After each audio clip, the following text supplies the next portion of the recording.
వైశాఖ పురాణం 11వ అధ్యాయం. రతి దుఃఖము దేవతల ఊరడింపు. నారద మహర్షి అంబరీష మహారాజునకు వైశాఖ మహాత్మ్యమును వివరించునిట్లనెను. మిథిలాపతియగు శృతకీర్తి శృతదేవుని ముక్కంటి కంటి మంటకు ఎర అయిన ఆ మన్మథుని జన్మ ఎట్టిది, అతడు చేసిన కర్మ వలన అతడెట్టి దుఃఖమును అనుభవించెను వివరింపుమని కోరెను. శృతదేవుడిట్లనెను: కుమారస్వామి జన్మ కథ పవిత్రమైనది. విన్నంతనే చేసిన పాపములన్నీయూ నశించును. కీర్తిని పుత్రులను కలిగించును, ధర్మ బుద్ధిని కలిగించును, సర్వ రోగములను హరించును. అట్టి మహత్తరమైన కథను చెప్పుచున్నాను, సావధానముగా వినుము. శివుని కంటిమంటకు మన్మథుడు దహింపబడుటను చూచి మన్మథుని భార్యగు రతి బూడిద ప్రోగు అయిన భర్తను చూచి దుఃఖ పీడితయై మూర్ఛిల్లెను. ముహూర్త కాలమునకు తెప్పరిల్లి బహు విధములుగా దుఃఖించెను.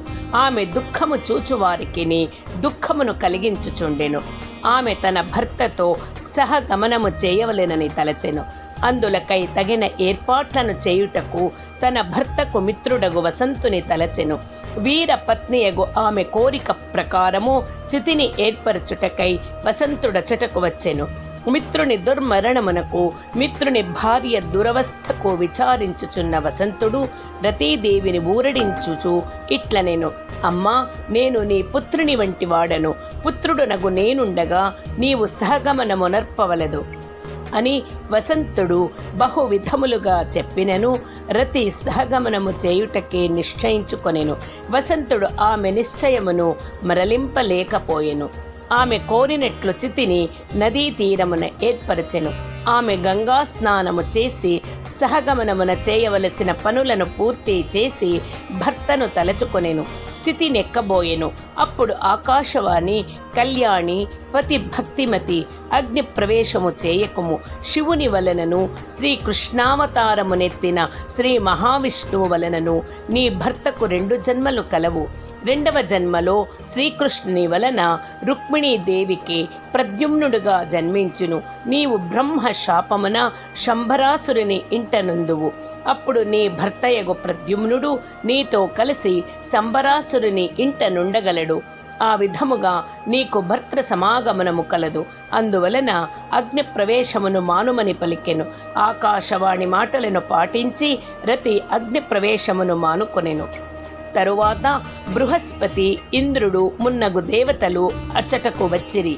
తమ ప్రయోజనమునకై శరీరమును కోల్పోయిన మన్మథుని భార్యకు రతీదేవిని బహు విధములుగా నూరడించిరి.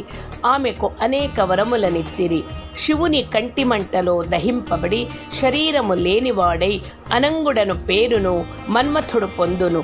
నీకు మాత్రం యథాపూర్వముగా కనిపించునని ఆమెకు వారు వరములనిచ్చి ఊరడించి పెక్కు ధర్మములను ఉపదేశించి ఇట్లనిది: కళ్యాణి, పూర్వజన్మలో ఇతడు సుందరుడను మహారాజు.